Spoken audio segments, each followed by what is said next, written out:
Hi guys! So for today's video, we will explore the Puerto Galera. Since mga first-timer maglagalag going to Mindoro, syempre tumingin muna kami sa TikTok. Paano nga ba mag-commute papuntang Batangas Port? So from Cubao, nagtaxi na kami going to Jamliner.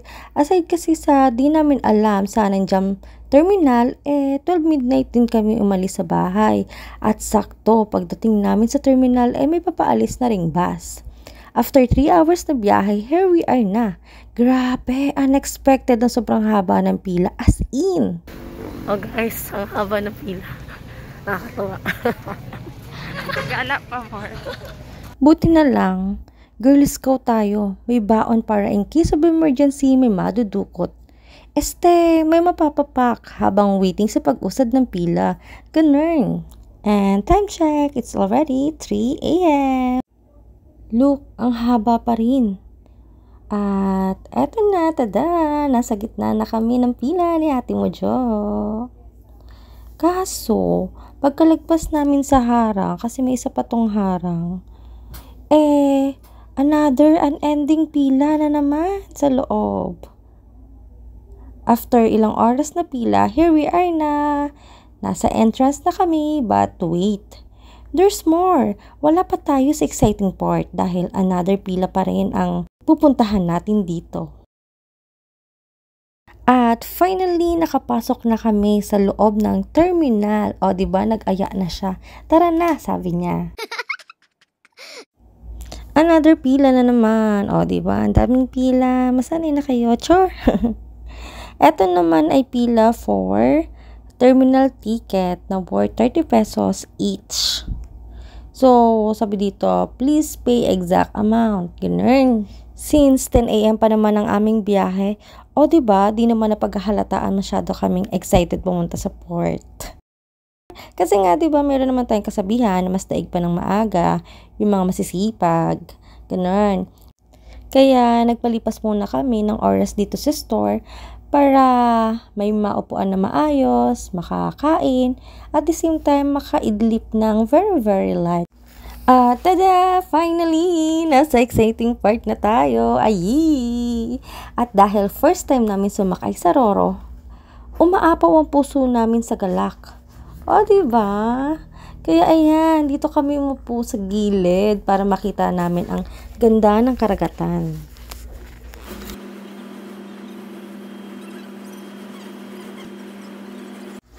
At syempre, hindi pwedeng matapos ang biyahe na di namin malilibot ang loob ng Roro.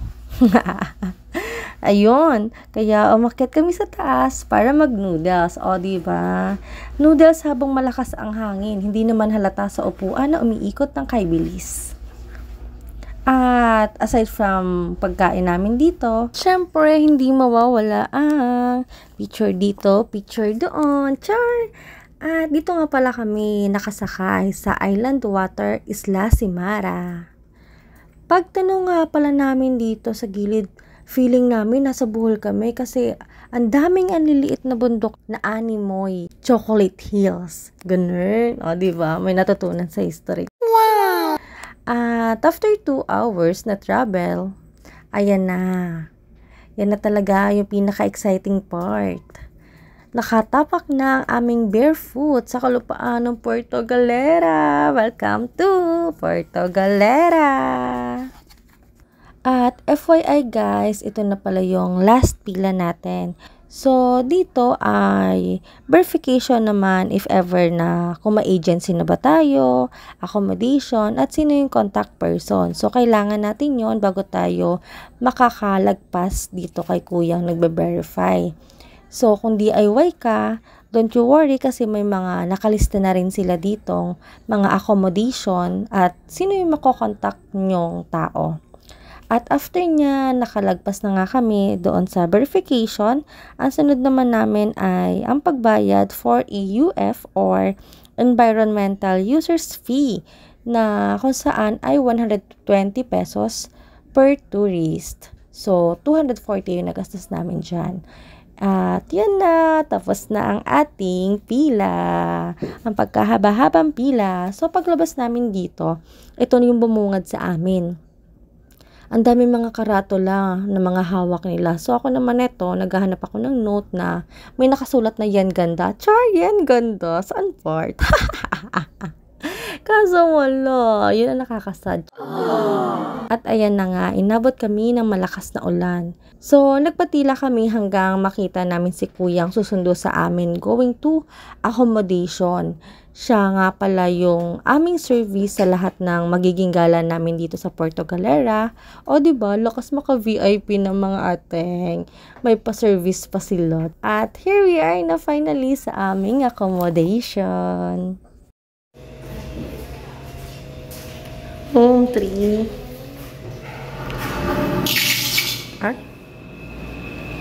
Here is our room. Susaraduhan lang natin siya. Ayan. So, ito yung accommodation namin. Meron kaming TV. Yeah. Siyempre, kasama rin ang aircon. At may malaki. Okay, char. Salamin sing. Ayan. At ang lawak-lawak ng room niya. Sorry na sa aking boses. Wala na akong boses. Ayan. Ang lawak ng room niya. Tapos ang ganda ng design. May 1 chair, 2 chairs, at saka meron din center table. Ayan. The toiletries. May tayong tuwalya. And then, ito, shampoo. May shampoo tayo, sabon. Toothpaste. Ay, toothpaste at brush. Toothpaste. Ayun, hulog. Log. So, may mga toiletries tayo. Ayan. And then, ang lawak ng kanyang higaan. May sarili din tayong bathroom. Ang pangalan pala nila ay William Monica Hotel. O, diba? Ang laki ng kanilang hotel. Ay, na hotel. Ang laki ng kanilang CR. O, diba? Merong tawag ito. Ito. Sink. May pa-tissue. O, may bidet sila. Ang ganda ng bag. And then the shower. Ayan, may hot and cold din yung shower nila. Diba? Ang laki.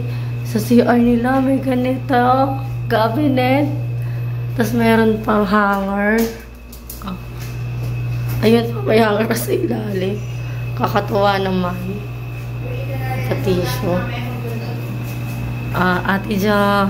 How much is this, Ate Jo? How much? 6.8. 6.8. Kasama namin. Ano yung 1.7? 30% down payment. Tapos ngayon, 6.8. Kasama na yung ride sa Roro. Balikan. So guys, ang binayaran namin dito ay 6.8. Ngayon, pagdating namin dito, nagbayad kami ng 6.8 plus yung 1.7 na down payment namin, which is na 20%. Tama ba, Tijo? 20%? 20% yung down payment namin. So, magkano lahat siya? 6.8 plus 1.7 6.8 15 8.5 guys.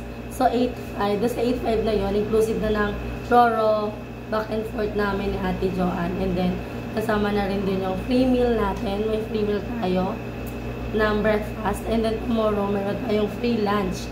So, dalawang food ang ating makakuha tomorrow. Dalawang meal. Breakfast at saka lunch.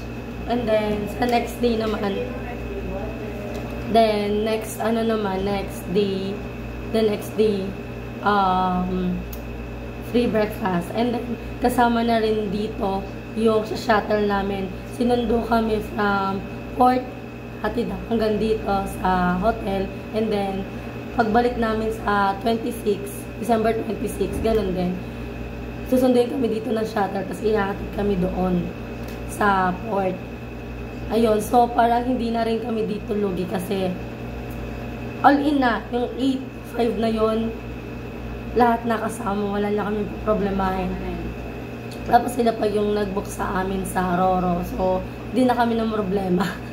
And then, dito sa labas, may mga, may water din.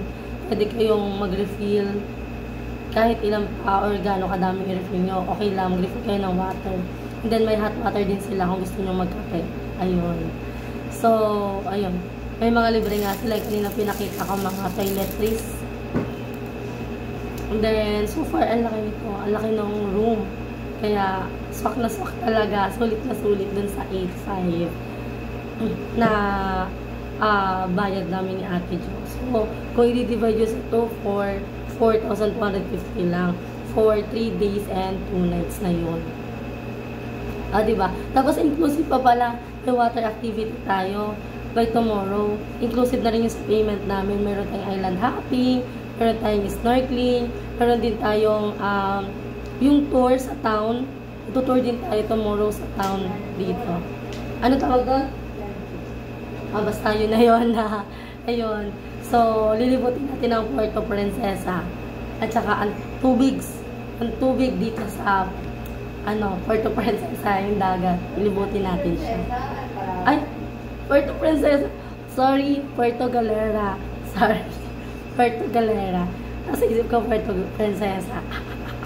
Sala. Guys, so, pagpasensyahan nyo na yung aking lalamunan kasi paus pa ako. Galing kasi ako sa MC at saka pagligalig doon sa Christmas party namin. Kaya naging ganito yung boses ko. Masyadong paus. Ayan. So, bye for now, guys. See you by later. Paglagalag namin at saka by tomorrow kung ano mga activities na amin gagawin. So, yun lang. Bye. Bye.